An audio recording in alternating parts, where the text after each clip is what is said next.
Nyoka, then that Nyoka is the person who can actually dump down these people in front of the court. He pegged in a van. I think some lawyer. Wow. Kumanyadzisa kuti handimazivi imbavha dzayakuda kuzondibaidza handivazivi vanhu ava. I never hired them. This is Nyatsimba Mutota speaking to you. Issue ya mataurai update ya maskati ndaitereresa chaizvo. Ndine ka legal background kari right.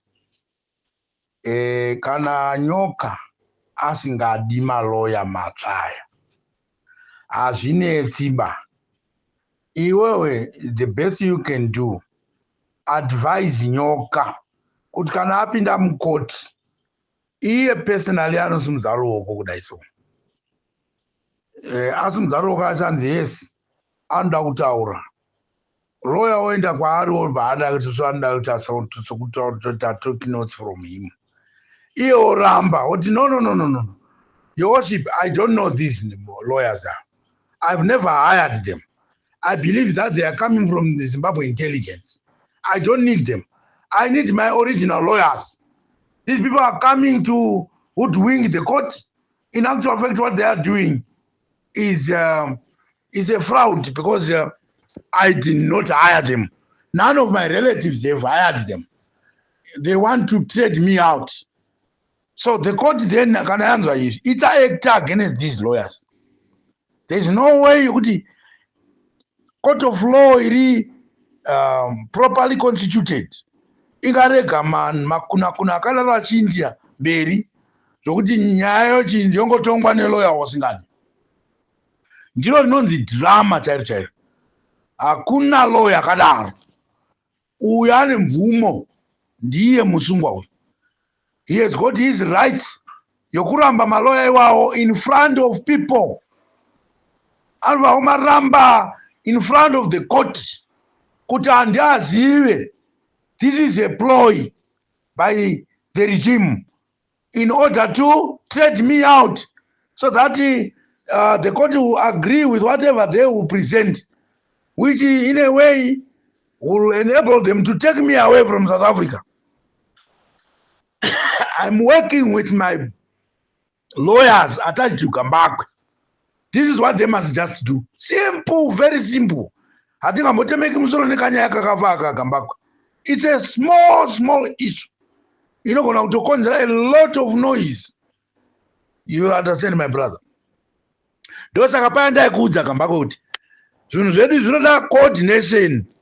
Chiti nyoka uyuka must be coordinated ne uyu sani wa Gambakwe sani wa Geza. We must be connected na vamwe vese vaya vanotaura vachiti vanoda Geza vaya.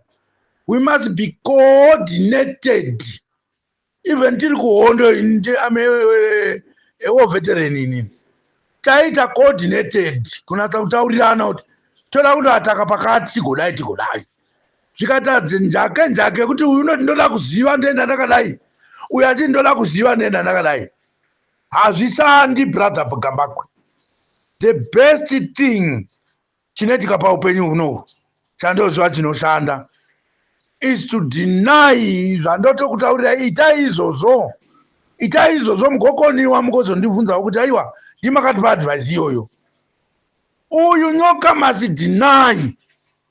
Ndo pane nyaya. Saka ngatsanetseka asi chandaona chinodiwa nokukasika coordination. Ingoti I'm busy right now working on the letter inoda kuitwa publicized to the people. Toziva kuti tichiita sei panezve stay away iri kurongwa ine mass section iri kurongwa, so that we do it illegal zviri pamutemo. Ndofunga I think that will be my input mungoma Gambakwe. That will be my input.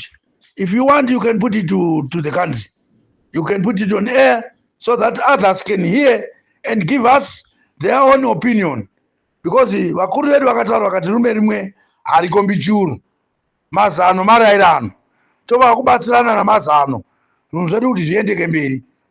Chero pachimurenga paya vane vanhu vasati vaenda kuzvikoro vasati vambodzidza zvisaita izvi. vaikoordinata vaiziva kubatana.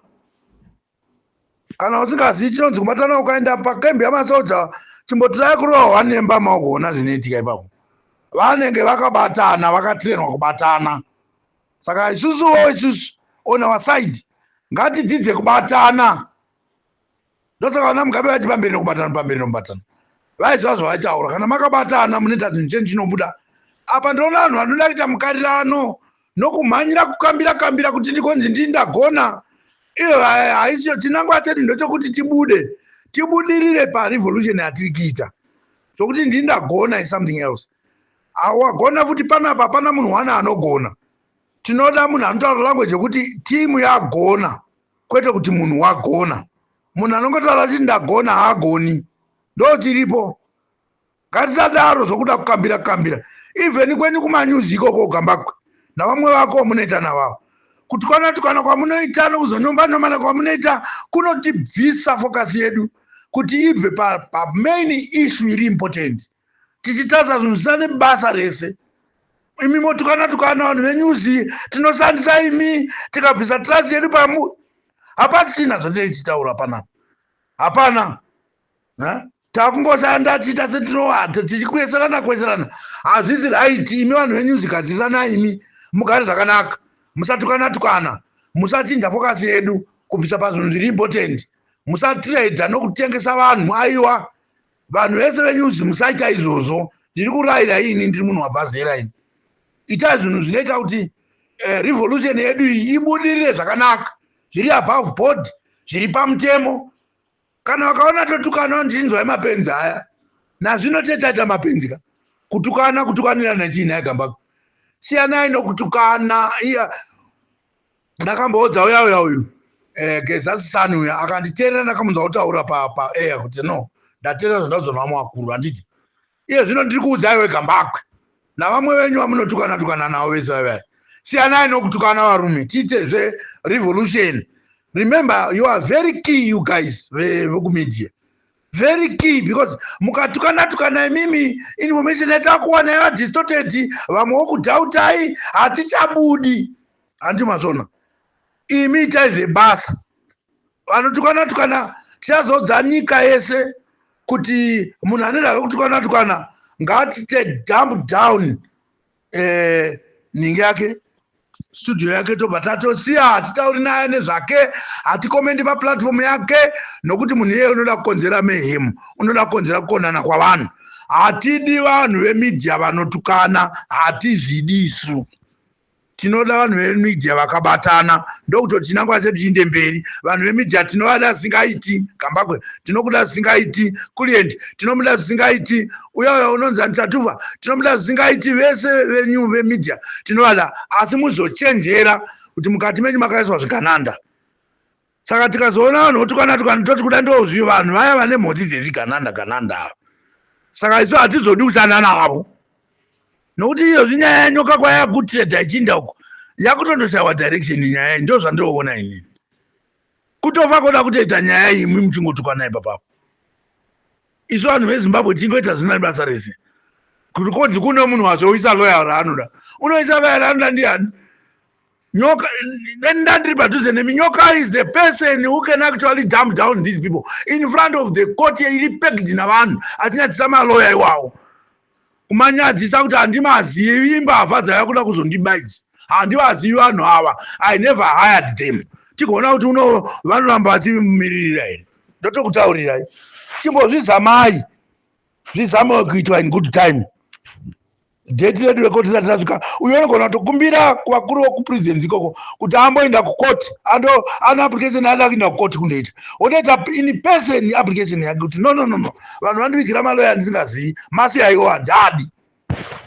Munoona vamwe vacho vanosungwa kuSouth Africa uko. Ndotokutaurira kana vari vanhu veintelligence wavo. Vanosungwa because mutema hautenderi izvozvo. Chiitai kudaro vakomana. Ngasifambe tine mberi nebasa.